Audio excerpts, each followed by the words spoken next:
Hello everyone, আশা করি সবাই ভালো আছেন। সবাইকে শারদীয়ার শুভেচ্ছা। আমি আজকে যে বিষয়টা নিয়ে কথা বলবো তা হচ্ছে আমাদেরকে কে ডিফাইন করে, হু ডিফাইন্স আওয়ারসেলফ।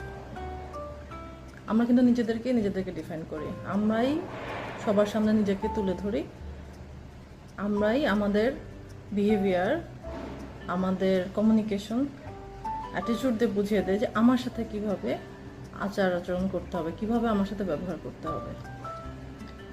কারণ আমি যদি আমাকে ভ্যালু না দেই, আমার আশেপাশের লোকজন ওয়ার্কপ্লেসে বলেন, ফ্যামিলিতে বলেন, আমাকে কিন্তু সেভাবে মূল্যায়ন করবে না। বিকজ আমি আমাকে ডিফাইন করে দিচ্ছি যে ওকে, আমি অনেক বেশি accommodative, I can accept everything, আমি সব ধরনের বিহেভিয়ারের সাথে নিজেকে মানিয়ে নিতে পারি, আমি খুব একটা ইম্পর্টেন্ট না। সো তার মানে হচ্ছে যে আমি যদি আমাকে মূল্যায়িত না করি সঠিকভাবে, তাহলে আশেপাশের মানুষও আমাকে সেইভাবে মূল্যায়িত করার সুযোগ পাবো।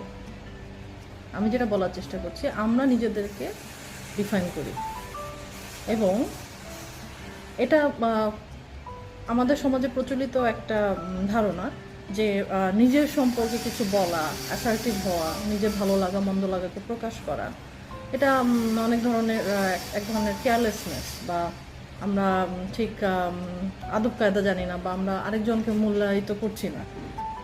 এটার সাথে আসলে সত্যিকার অর্থে আরেকজনকে রেসপেক্ট করা না করার কোনো সম্পর্ক নাই। কারণ আমি সবসময় নিজেকে অ্যাকোমোডেট করতে করতে এমন একটা জায়গায় নিয়ে আসে যখন আমার আর কোনো সে থাকে না, যখন দেয়ালে পিঠ থেকে যায়, তখন আমরা কী করি, বাউন্স ব্যাক করি, তখন আমরা কনফ্লিক্টে জড়ায় যাই। কারণ আমার পক্ষে আর সহ্য করা সম্ভব না। তখন যে কোনো সিচুয়েশনে আলটিমেট একটা আউটকাম চলে আসে। প্রথমে আমি যেটা বলছিলাম যে কে আমাদেরকে ডিফাইন করে, আমরাই নিজেদেরকে ডিফাইন করে দিই, আমরাই ডিফাইন করে দিই। আমরা এটুক সাপোর্ট হলে আমার চলবে, এটুক সাপোর্ট না হলে আমার চলবে না, অথবা আমি সর্বক্ষেত্রে আমি অ্যাকোমোডেটিভ, আমি কোনটা অ্যাকসেপ্ট করছি কোনটা অ্যাকসেপ্ট করছি না সেটা নিয়েও আমি তর্ক বিতর্কে যাচ্ছি না। আমাকে এসে একজন একটা উপদেশ দিয়ে যাচ্ছে, উপদেশের আড়ালে হয়তো কোচা মেরে কিছু কথা বলে যাচ্ছে, ইন্টিমিডেটিং আচরণ করছে, ওয়ার্কপ্লেস আমি ভায়োলেন্সের শিকার হচ্ছি, হ্যারাসমেন্টের শিকার হচ্ছি, কিন্তু আমি অনেক সময় প্রতিবাদ করতে পারছি না। এটার কারণ কি? এটা মেল ফিমেল দুই ক্ষেত্রেই প্রযোজ্য, এবং অনেক ক্ষেত্রে আমরা শুনি যে সিনিয়র লেভেল থেকে অনেক ধরনের বুলিং করা হয় প্রত্যক্ষ এবং পরোক্ষভাবে, এবং আমরা যে কারণে হোক, ভদ্রতার খাতিরে হোক, আমার পার্সোনালিটি সেরকম না, বা অথবা অনেক সময় আমি ভীত হয়ে পড়ি যে আমার সম্পর্কে অন্যরা কী ধরনের জাজমেন্টে পৌঁছাবে। তো এই ধরনের কারণে আমরা কিন্তু ওপেন আপ হই না, আমরা কিন্তু সঠিক রোলটা নেই না। তো যখন একেবারেই এক্সট্রিম পর্যায়ে চলে যায়, তখন আমরা কী করি, তখন আমরা হয়তো কমপ্লেন রেজ করি, একটা এক্সট্রিম একটা আউটকামে আসার চেষ্টা করি। কিন্তু সেটা না করে আমরা যদি অ্যাসার্টিভ হই, অ্যাসার্টিভ মানে আমি যদি ওয়ান টু ওয়ান একজন যে আমার সাথে এই ধরনের আনএক্সেপ্টেবল বিহেভিয়ারগুলো করছে তাকে ইনভাইট করি, কথা বলি যে আপনার এই ধরনের অ্যাটিটিউডের কারণে আমার এই ধরনের মেন্টাল ক্রাইসিসে আমি পড়ছি, বা এই ধরনের অ্যাটিটিউড আমি অ্যাকসেপ্ট করতে পারছি না, so can you think about it. হয়তো বা আপনি ইচ্ছাকৃত বা অনিচ্ছাকৃতভাবে এই ধরনের অ্যাটিটিউড আমার সাথে করছেন, but I can't accept that. So এবং কেন আপনি লজিক্যালি যদি এই কথাগুলো আপনি তাকে বুঝিয়ে বলেন, আশা করি সেখানে কিছু ইমপ্রুভমেন্ট আপনি দেখবেন, এবং সেই সাথে সাথে আপনিও আপনার 100% প্রফেশনাল বিহেভিয়ারটা বজায় রাখেন, এমপ্যাথেটিক বিহেভিয়ারটা তার প্রতি বজায় রাখেন, সেজন্য না বুঝে বা না ধারণা করে যে আপনি তার প্রতি কোনো ধরনের বৈরী মনোভাব প্রকাশ করছেন। আবার অনেক সময় আমরা শুনি যে আমাদেরকে অনেক সময় বিভিন্ন রকম কমিউনিকেশন করা হয়, আমরা কী ধরনের পোশাক পরে ওয়ার্কপ্লেসে যাচ্ছি, কী ধরনের সাজসজ্জা করে ওয়ার্কপ্লেসে যাচ্ছি, এবং এটা অযাচিতভাবে হয়তো যে কেউ কলিগ ওয়েল উইশারের ভূমিকায় তারা অবতীর্ণ হয়ে এই ধরনের কমিউনিকেশনগুলো করে থাকে।